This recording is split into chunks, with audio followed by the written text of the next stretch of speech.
Wow, look at that. The skyline of downtown Davao. Ooh. Ooh. So last week I came to Villa Josephine and I couldn't do half of the subdivision. So today I'm back. I was told to get here at 1 o'clock. So I'm here at the office, which is behind me. This is the pavilion, but they're not back from lunch. I missed last week some of the bits of the subdivision. So this is the basketball court. This is the children's play area and the grounds. Una is the guy that turns around and does the cleaning of the area. There is a swimming pool.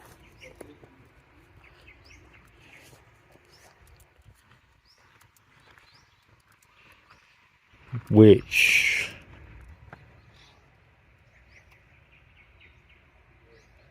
I don't think is being used unless it's for ducks. Okay. If you're paying homeowners fees, they should turn around and sort out the swimming pool, shouldn't they? And this is the other swimming pool, which looks very, very nice.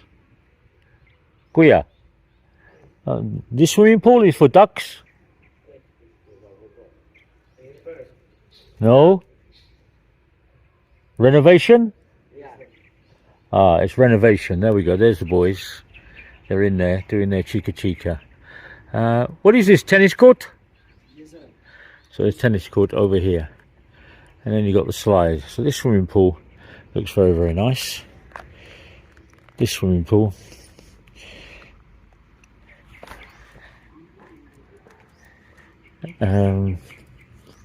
Doesn't look very clever.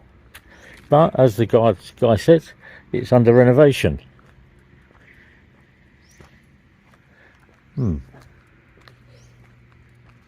The grounds are nicely kept.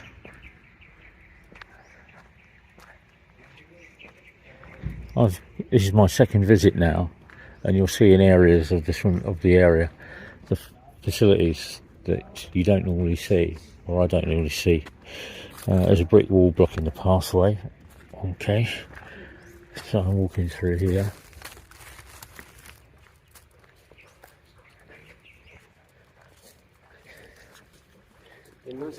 Hi Kuya, kumusta? Mabuti ah? Ini kayo ah?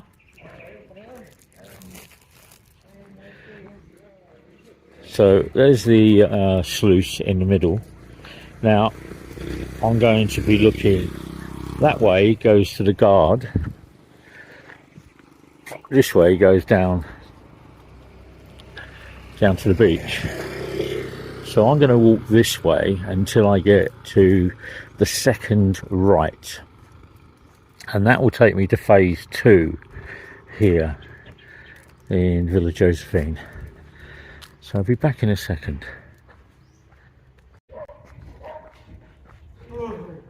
Oh, that's a very nice property, isn't it? Too much for me. Now, down here, and this is why I've come back, there are more plots for sale down here in the phase 2 district. But you have to come through these houses. They look nice. I was walking here last week. But anyway, so just to bring you up to speed, I went and saw an architect yesterday, and then I've got another architect I'm going to see tomorrow.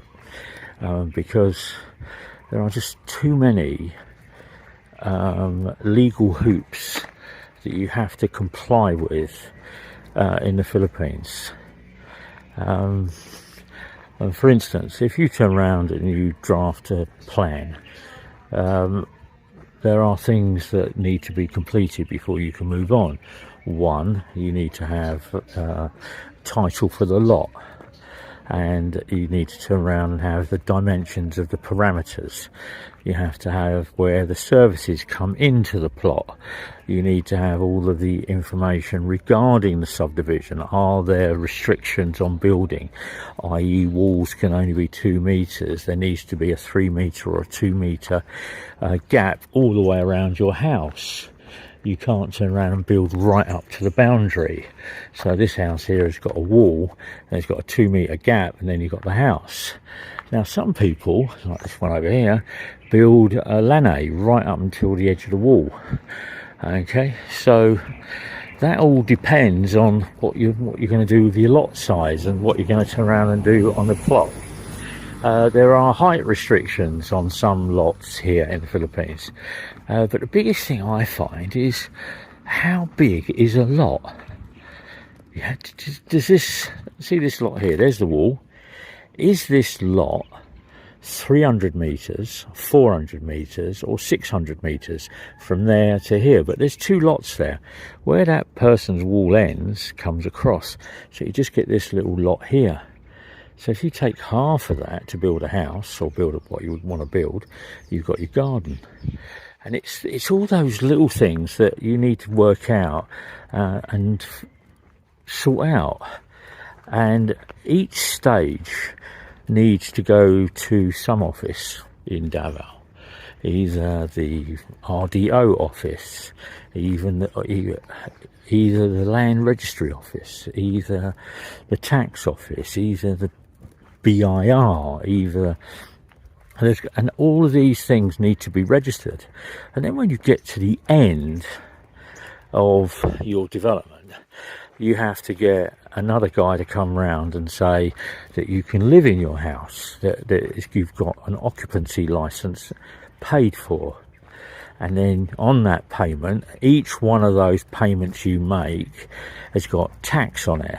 And then right at the bottom, after you've done all of that, then there's VAT. So talking to the architect yesterday, the main fees are around 45,000 to get the draft. Okay, once you've got that draft and you're okay, so that gives you like your house like that. Okay, that will turn around and give you your 45,000. Gives you, but doesn't build it. The building of it comes in 5 stages. There's a basic stage, which is just hollow block and bricks and stuff like that. Then there's a livable stage. Then there's what I call acceptable. Then there is a posh stage, and then there's an exclusive. So from the bottom, it's between 15 and 30,000 peso a square meter, and at the top, exclusive, with all the high-end stuff and all that gobbledygook crap and that, so you're not getting crocodile builder stuff coming in.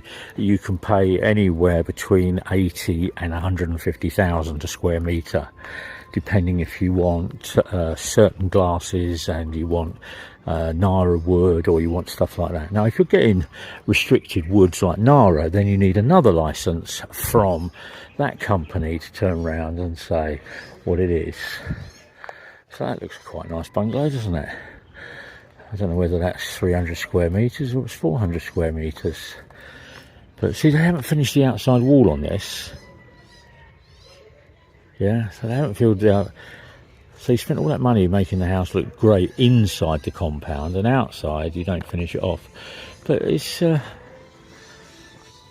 as you can see, they maximise the space right up to the edge. There's another one, they don't finish the outside wall. So if you get, they got the concrete uprights, those concrete big uprights like that. Well, they can be done in steel or concrete and rebar. And it's the hollow block that I turn around and struggle with, because they turn around and say, oh yeah, it's going to be a premium hollow block. It's going to be da-da-da-da, it's going to be da-da-da-da. And you go, okay, what does that mean? Well, it's a premium hollow block. Well, does that mean it's made from, oh, I think I've gone the wrong, have I gone the wrong way? I don't know. On the map, it says I can come along here. Let's go down here.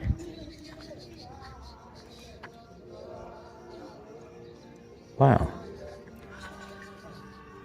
Let me go down here. they've got these single track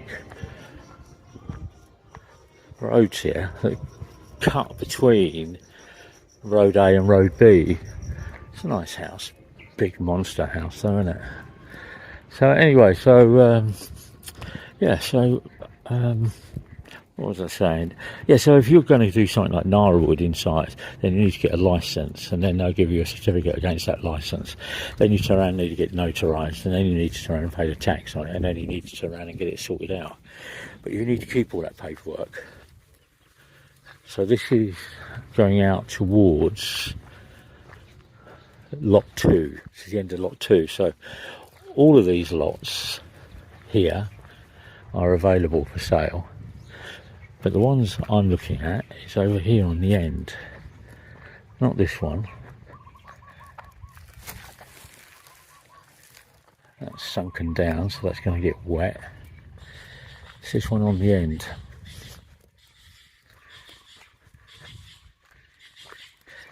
So there are 2 lots here on the end. This island of land, all of it, and I'm going to walk around it, is all for sale.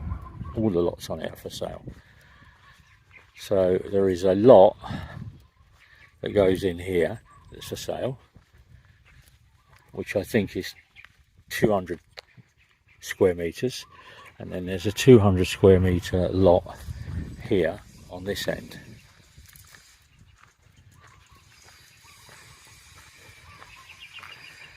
And where is it? Palm whatever. I do like these trees. I like these trees. I think these trees look lovely. Don't take up much room, give a lot of greenery.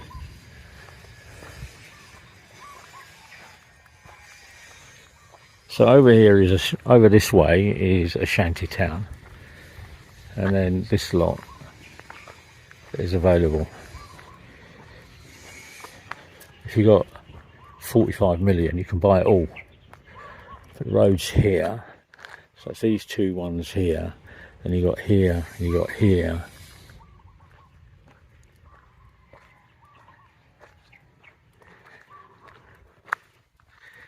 This lot is very, very fertile.